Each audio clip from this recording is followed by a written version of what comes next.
Okay, feeling a little bit weird putting this out there on the interweb, but I'm hoping someone resonates with this and then we can bond in the comments. But if not, enjoy me exposing myself and my tendencies as a anxious individual. Weird things that I do that I don't think a lot of normal people do in their day-to-day life that I happen to do and that I think is kind of strange.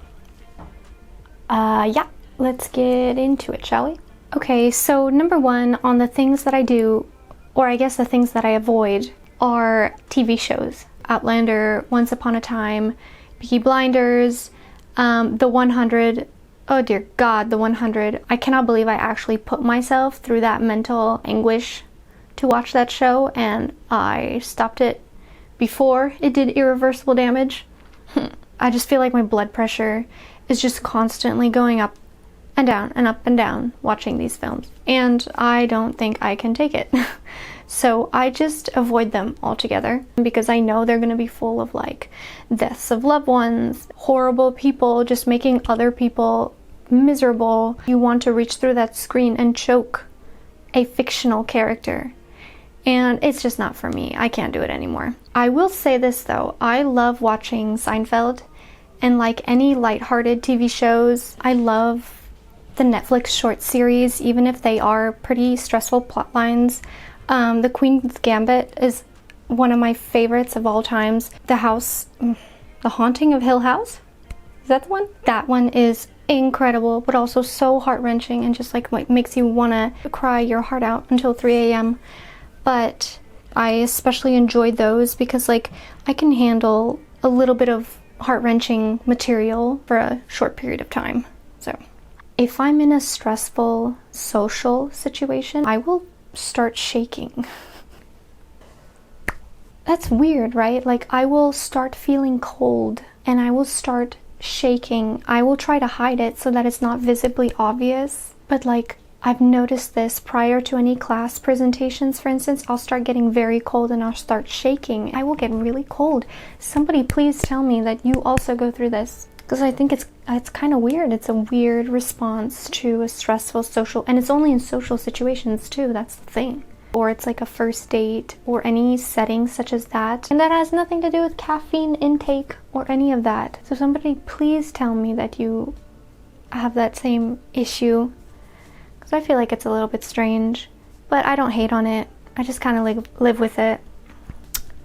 Okay, number 3 kind of relates to number 1 in that I find solace and comfort in rewatching the same things over and over and over again. There's a certain comfort in rewatching something where you know the ending, where you know the music they're going to use, where you know how the scene is going to play out. Instead of trying something new and seeing a new eye-grabbing film, I mean, I'll just watch the same things over and over again, and I like doing that, and I don't think I'll change it because it's comforting, and it helps calm this mind down from all of the unknowns throughout the day that just like poking me with a, you know. I just thought of another one. Oh God, I don't know if it has anything to do with anxiety or some sort of just general pessimism. I always assume the worst all the time in any circumstance. Usually I take into account this idea of Murphy's Law, which if you don't know, if you do know, you know, but if you don't, what is it? How does it go? Anything bad that you anticipate might happen will happen, and it will happen in the worst possible way at the worst possible moment. And I am a firm believer in that, as somebody who's gone through a lot of crazy stuff that can go into another video. So lots of video ideas from this one video. So I always assume the worst, and I'm always prepared for the worst. It's kind of a sad way to live.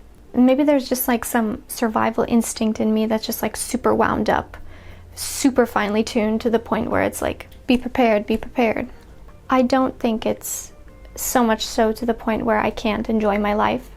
So that's a good thing. And we hope to keep it that way, right? Right?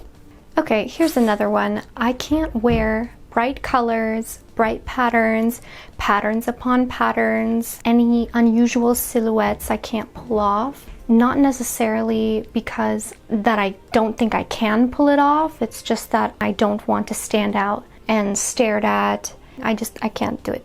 I cannot. It has to be this boring, you know, gray pattern stuff. Tooth is aching. Wisdom teeth are coming in. Only on this side though. This side, completely dormant. So yeah, can't wear any of those colors. Okay, you might confuse that with confidence, and I think that also plays a role in it because anxiety can be confused with lack of confidence. I don't know. I think that's more of a nuanced discussion that I'm not in the mood to think about at the moment. But yeah, I have so many ideas in my Pinterest of these like not even remotely outrageous or even super in your face styles. Like everything is decent and it's like covered up, but yet it's still out of my comfort zone. But anyways, it's so hot. Next one. Number 5 is I avoid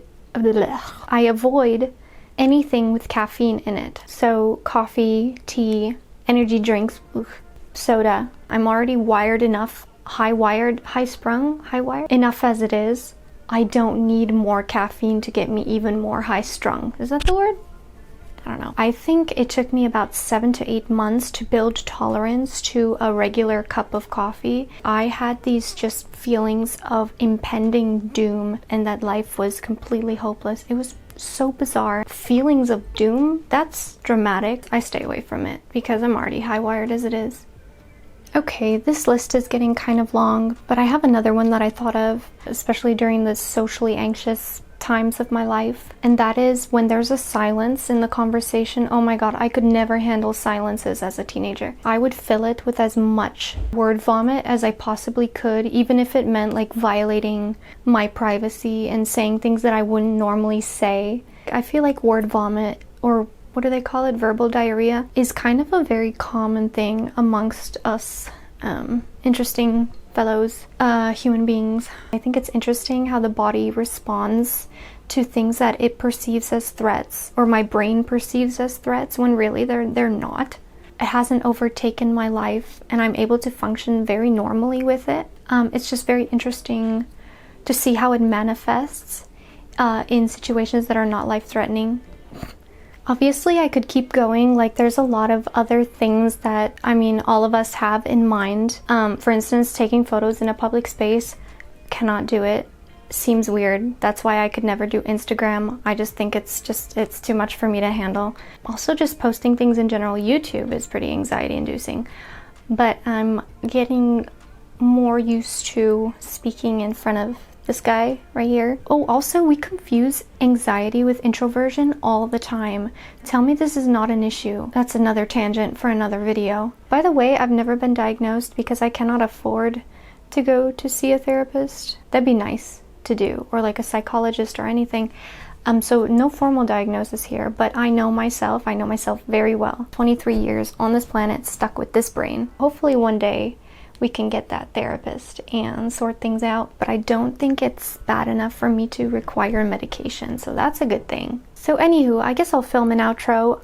There you go. That was kind of my spiel on what it's like to kind of have general anxiety and the things I do that I consider to be a little bit on the strange side. I am so grateful that I do have it, believe it or not, because that fosters more empathy and more understanding and more patience with people that I don't know that are probably going through something 10 times more magnified. If you learn something new about what it is that we weirdos do, like, subscribe. Very new to the YouTube sphere, so hope to see you again soon. Bye guys.